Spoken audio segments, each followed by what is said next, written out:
जो बच्चे रैंक लाने वाले हैं, आपको क्या लग रहा है वो घर पे बैठे हुए हैं? They are spending every minute to study and get ahead of you, so better you start doing that too. Hey everyone, welcome back to the channel. मेरा नाम डॉक्टर नमन है, और अगर आप रीनीट के लिए जो आपको टाइम मिला है उसको बेस्ट तरीके से यूज़ करना चाहते हो तो ये वीडियो आपके लिए है। रीनीट होगा या नहीं अभी कुछ क्लियर नहीं है। सुप्रीम कोर्ट में 8 जुलाई को हियरिंग है, वहाँ आप क्लियर हो जाएगा कि रीनीट होगा या नहीं। बट अगर रीनीट होता है तो क्या आप तैयार हो रीनीट देने के लिए? जो टाइम मिल रहा है हम उसको बेस्ट तरीके से यूज़ करेंगे। 2015 में भी एक बार रीनीट हुआ था एंड मैंने भी वो दिया था, और उसके रिजल्ट्स बिल्कुल पलट गए थे। बिकॉज लोगों को लगता है कि मेरे 650 मार्क्स आ रहे हैं, तो 650 से हम 680 तो ला ही लेंगे, 30 मार्क्स बढ़ाने में क्या जाता है। बट आप ये भूल जाते हो कि रीनीट जब होगा, दोबारा एग्ज़ाम होगा, तो आपके मार्क्स 0 से शुरू होंगे, 600 से नहीं शुरू होंगे, या जो भी आपके मार्क्स है वहाँ से नहीं शुरू होंगे। तो मेहनत उतनी से ज़्यादा ही लगेगी जितनी आपको पहली बार लगी थी। बिकॉज पहले जो मोमेंटम था, आप साल भर एक दिन की तैयारी कर रहे थे कि वो एक दिन आएगा और आप अपना बेस्ट दे दोगे। वो एनर्जी इस बार अचीव करने में बहुत मेहनत लगने वाली है, तो टाइम वेस्ट नहीं करते हैं, जानते कि क्या क्या करना चाहिए। सबसे पहले हम अपना पुराना नीट का पेपर उठाएंगे और उसको रीएनालाइज करेंगे। उसमें देखेंगे कि हमने क्या क्या गलतियाँ करी पूरी साल तैयारी करने के बाद, हमने क्या सिली मिस्टेक करी, किस चैप्टर का क्वेश्चन हम नहीं कर पाए।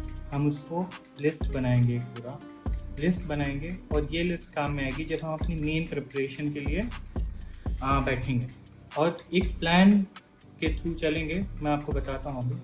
सो लिस्ट बनाना बहुत ज़रूरी है, रीएनालाइज करना बहुत ज़रूरी है। 1-2 घंटे बैठो आराम से, पूरा लिस्ट बनाओ, कहाँ कहाँ छोटी छोटी गलती पता करो, अपनी वीकनेसेस पता करो और उसको लिख के रखो, ताकि वो सारी वीकनेसेस हम ख़त्म कर सकें। ठीक है? प्लान क्यों कराते हैं? तो प्लान 2 फेजेस में होगा। पहले फेज को हम बोलेंगे फर्स्ट पास, जो 20 डेज़ का होगा। फर्स्ट पास में हमें क्या करना है, क्वेश्चंस को ज़्यादा वेटेज देना है थ्योरी से। 1 साल थ्योरी पढ़ ली ना, अब हम थ्योरी बिल्कुल शॉर्ट फॉर्म में पढ़ेंगे, शॉर्ट नोट्स के फॉर्म में पढ़ेंगे, लेकिन क्वेश्चंस मैक्सिमम करेंगे। क्वेश्चंस के थ्रू थ्योरी को समझेंगे। वीक टॉपिक्स, अभी आपने पेपर का रीएनालिसिस किया, आपको अपने वीक टॉपिक्स पता चल गए।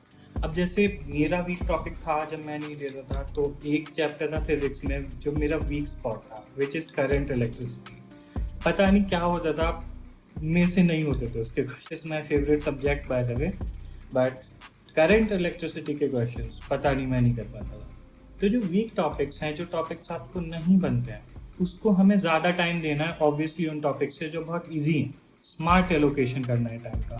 ये नहीं कि हर चैप्टर को 2-2 घंटे दे रहे हो, तो फिर जो आपको बेस्ट आता है। मॉडर्न फिजिक्स बहुत ईजी है, मॉडर्न फिजिक्स को सेम टाइम दोगे मैकेनिक्स के जैसा, जिसको मैकेनिक्स नहीं आती नहीं। स्मार्ट एलोकेशन करना है, ज़्यादा टाइम वीक टॉपिक्स। ठीक है? 20 दिन में मिनिमम 5 मॉक टेस्ट देने हैं आपको। 5 मॉक टेस्ट देने ही हैं। वो फुल सिलेबस मॉक टेस्ट हो सकते हैं, प्रेफरेबली होने भी चाहिए, क्योंकि अब आप पूरा सिलेबस का एग्ज़ाम दोगे। एक बार आप पूरी ड्रिल कर चुके हो, तो I don't think you need partial mock test now.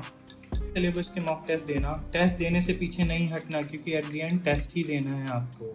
पढ़ाई नहीं करते रहने, पढ़ने का टेस्ट नहीं है, क्वेश्चन सॉल्व करने का टेस्ट है। तो क्वेश्चन सॉल्व करने हैं, टेस्ट देने हैं। अब जैसे आपके 5 दिन बीत गए, आपने बहुत सारे चैप्टर पढ़ के रख लिए, इसको रिवाइज कैसे करोगे? फिर से थ्योरी नहीं उठाना है। हर चैप्टर से 20, 30 या 40 मान लो, रैंडम क्वेश्चंस उठाओ और सॉल्व करो। रैंडम क्वेश्चंस में से जो क्वेश्चन नहीं बनेंगे उसका टॉपिक पता करो और क्लियर करो जाके कि आपको कहाँ डाउट है, क्या नहीं बन रहा है। तो कोई फार्मूला हो सकता है, कोई कॉन्सेप्ट हो सकता है, कुछ भी हो सकता है। तो ये कर लो, रैंडम क्वेश्चंस उठाओ और रिवाइज करो। तो डेली का क्वेश्चन काउंट भी आपका बढ़ जाएगा। जैसे जैसे टॉपिक्स एक्यूमुलेट होंगे, आप ज़्यादा क्वेश्चंस करोगे पर डे, और जितने ज़्यादा क्वेश्चंस करोगे उतने ही ज़्यादा चांसेस बढ़ेंगे होने के। दूसरा फेज आता है end game. So end game 10 दिन का रहेगा। इसमें हमें री एनालिसिस करना है। फिर से हम री एनालाइज करेंगे पूरे सिलेबस को, जो अभी तक आपने 20 दिन में कंप्लीट कर लिया है, कि अब एक बार और पढ़ने के बाद हम कहाँ कम पढ़ रहे हैं, है ना। मॉक टेस्ट आप इसमें दोगे 3 से 4 मॉक टेस्ट 10 दिन में। सारे फुल सिलेबस मॉक टेस्ट रहेंगे। सिर्फ क्वेश्चन करोगे आप और थ्योरी का वो टॉपिक्स पढ़ोगे जो आप हमेशा भूल जाते हो। आप एनिमल किंगडम के एग्जाम्पल्स भूल जाते हो, एवल एग्जाम्पल पढ़ो बैठ। ह्यूमन फिजियो पढ़ने मत बैठ जाओ कि लंग्स में ब्रीदिंग कैसे होता है, इंस्पिरेशन एक्सपिरेशन।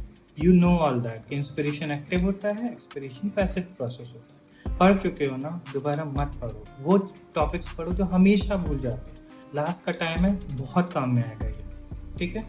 वो थ्योरी पढ़नी है जो हमेशा भूल जाते हो। बहुत सारे क्वेश्चन करने हैं पर डे, मिनिमम 150 क्वेश्चन करो एक सब्जेक्ट्स के। I am not talking about biology के 2 डबल क्वेश्चन करने हैं जितने फिजिक्स और केमिस्ट्री करते हो, बिकॉज बायोलॉजी के क्वेश्चन कम टाइम लेता है और बायोलॉजी की थ्योरी और भी कम पढ़ना है। मेनली प्रैक्टिस करो फिजिक्स केमिस्ट्री जो कम पढ़ती है, और बायो आपका आधा पेपर है। स्पेशल फोकस चाहिए मेरे को बायो पे, बायो करो। अब मॉक टेस्ट आप कहाँ से करोगे, ये भी सवाल आ रहा होगा। मॉक टेस्ट कहीं से भी कर लो, बट रेप्यूटेड जगह के। आप AITS उठा लो, आप एलिन के मॉक टेस्ट उठा लो, आप PW जहाँ से भी करते हो, साल भर जहाँ की तैयारी करिए वो मॉक टेस्ट उठा लो, या कोई सीरीज़ चल रही हो ज्वाइन कर लो मॉक टेस्ट की। ज़रूरी नहीं है ज्वाइन करना, पेपर कुछ अलग आने वाला नहीं है, पेपर वही आएगा जो लास्ट टाइम आया था। सिलेबस तो डिसाइडेड है ना, और आपको वही करना है जो आपने लास्ट टाइम किया था, बट बेटर तरीके में। कोई नई चीज़ नहीं करनी है, कोई नई बुक उठा के नहीं ले आनी इस बार कि अब मैं ये बुक पढ़ूंगा तो मेरा अच्छा आ जाएगा। नहीं, जो नोट्स हैं नोट्स को पढ़ो। NCERT पढ़ो, बायो की NCERT पे अल्टीमेट फोकस रखो। बायो की NCERT बहुत इंपॉर्टेंट, सबसे ज़्यादा इम्पोर्टेंट। क्वेश्चंस करो, NCERT पढ़ो और रिपीट करो। जितना रिवीजन करोगे उतना ही भूलने के चांसेस कम होंगे और उतना ही कॉन्फिडेंस आएगा। प्रोजेक्टाइल मोशन के क्वेश्चन नहीं आते हैं आपको, प्रोजेक्टाइल मोशन के क्वेश्चन ज़्यादा करो। आपको लिस्ट बनानी है और आपको फोकस करना है। फर्स्ट पास 20 दिन का रहेगा, 20 दिन को डिवाइड कर दो बाई 3, 6 दिन हो गए पर सब्जेक्ट। अब आपको एक सब्जेक्ट एक बार में करके फिर उसको रिवीजन साथ में लेके चल रहा है, या फिर एक दिन में तीनों सब्जेक्ट पढ़ के 20 दिन में सारे सब्जेक्ट कंप्लीट करने हैं। तो आप चैप्टर वाइज डिवाइड कर लो, उस हिसाब से कर लो। लास्ट दिन में आपको सिर्फ क्वेश्चन करना है, और हर जो मॉक टेस्ट दोगे एंड गेम में, जो कि 10 दिन का फेज रहेगा, उसको आपको बहुत डीपली एनालाइज करना है कि क्या चल रहा है। इतना याद रखना कि मॉक टेस्ट बिना एनालिसिस के देना बेकार है। आप कोई भी पेपर देते हो, आप उससे सीखते नहीं हो, तो नेक्स्ट पेपर देने का क्या फ़ायदा, ठीक है, समझ गए। बहुत सारी कंट्रोवर्सीज चल रही हैं नीट को लेकर। अभी नीट होगा कि नहीं होगा, भाई होगा कि नहीं होगा मुझे नहीं पता, सुप्रीम कोर्ट को पता है, वो बताएगा बाद में। लेकिन अगर हो गया तो तुम तैयार हो कि नहीं हो ये तुम बेहतर जानते हो, और तुम्हें तैयार रहना चाहिए, क्योंकि कंपटीशन बहुत हार्ड है।